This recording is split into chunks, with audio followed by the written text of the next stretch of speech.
Millionaire exiled royal Prince Harry was mocked online Friday after moaning about suffering, burnout, and telling everyone to take time away from their jobs to do the inner work on themselves. Mental fitness is the pinnacle, it's what you're aiming for, the California-based British prince said in an online talk as part of his new gig as Chief Impact Officer of mental health coaching service BetterUp.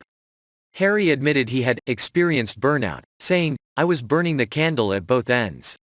That is when you are forced to look inside yourself. The only way that you can really combat it is the inner work, he told his new boss, BetterUp CEO Alexei Robichaud, on their inner work day. The prince now takes around 45 minutes each morning, either for workouts, take the dog for a walk, get out in nature, maybe meditate, he said. "I know that I need to meditate every single day," he continued, complaining that self-care is the first thing that drops away when life gets tough.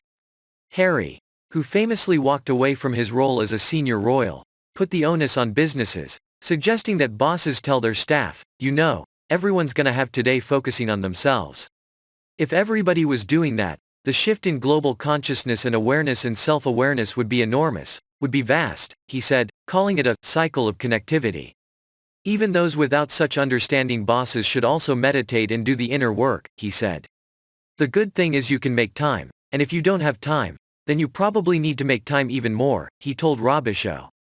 The world's becoming hotter and hotter, more complicated, he said, adding that having control of your emotions almost feels like a superpower. He said his own coaches helped, washing the windscreen and clearing those filters so that you can be able to see your own life and the reality of that life more clearly. Part of the chat was alongside tennis legend Serena Williams, a best friend of Harry's wife, Meghan Markle, who said the prince was actually one of my coaches. "Whenever I see him, he's always solving all my life's problems," she said of her California neighbor. But Williams's rave reviews were not shared by everyone, with many mocking the woke prince online.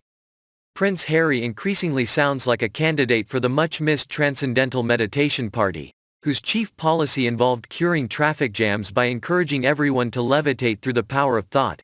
London politician Susan Hall suggested that it proves that the prince lives in his very privileged bubble without any understanding of the real world. Daily Telegraph columnist Nick Timothy also observed that Harry has nothing but me time, and he seems permanently and utterly miserable. Royal biographer Angela Levin also shared some of Harry's more out there remarks, commenting with a simple, "Gosh,